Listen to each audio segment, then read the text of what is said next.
Hi అండి, నమస్తే. నేను Bharathi. Welcome to star Bharathi vlog. ఈరోజు రెసిపీ వచ్చేసి సింపుల్గా టేస్ట్గా రవ్వ లడ్డుని ఎలా తయారు చేసుకోవాలో లేట్ చేయకుండా ఈ వీడియో చూసేసేయండి. ఫస్ట్ నేను స్టవ్ వెలిగించుకొని ఇలా కళాయి పెట్టుకున్నాను. అందులో నెయ్యిని యాడ్ చేసిన తర్వాత జీడిపప్పు అలాగే డ్రై ఫ్రూట్స్ అలాగే కిస్మిస్ ఉంటే కూడా యాడ్ చేసుకోండి. ఫస్ట్ ఇవి వేగిన తర్వాత ఒక ప్లేట్లో తీసేసుకుంటున్నాను. అదే కళాయిలో ఇక్కడ చూడండి రవ్వని యాడ్ చేసుకుంటున్నానండి. సుజ్జి రవ్వని యాడ్ చేసుకుంటున్నాను. అందులో కొద్దిగా నెయ్యిని వేసేసుకొని మళ్ళీ ఇలా బాగా రోస్ట్గా ఫ్రై చేసుకోవాలి. ఇలా మంచిగా ఫ్రై అయిన తర్వాత అందులో 1 కప్పు దాకా ఎండు కొబ్బరి వేసుకుంటున్నానండి. ఎండు కొబ్బరి వేయడం వల్ల టేస్ట్ బాగుంటుంది.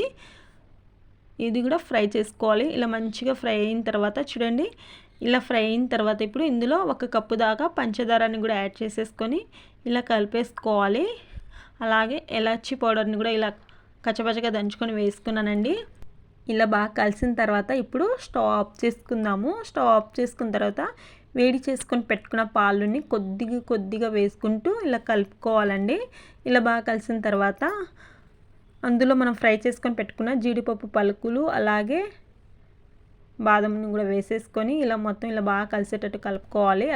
కొద్దిగా చేతికి నెయ్యిని అప్లై చేసుకుంటూ ఇలా ముద్దలా కట్టుకోవాలండి. చూడండి, ఇలా కొంచెం చల్లగైన తర్వాత కట్టుకోండి, బాగా ఈజీగా వచ్చేస్తుంది. చూడండి, నేనైతే ఈ సైజులో ప్రిపేర్ చేసుకొని ఒక ప్లేట్లో పెట్టుకుంటున్నానండి. అన్నీ ఇలాగే ప్రిపేర్ చేసుకోవాలండి. అంతేనండి, చాలా సింపుల్ అండి రవ్వ లడ్డు చేయడం. అలాగే టేస్ట్ కూడా బాగుంటుంది. తప్పకుండా ఇలా ఒకసారి ట్రై చేయండి.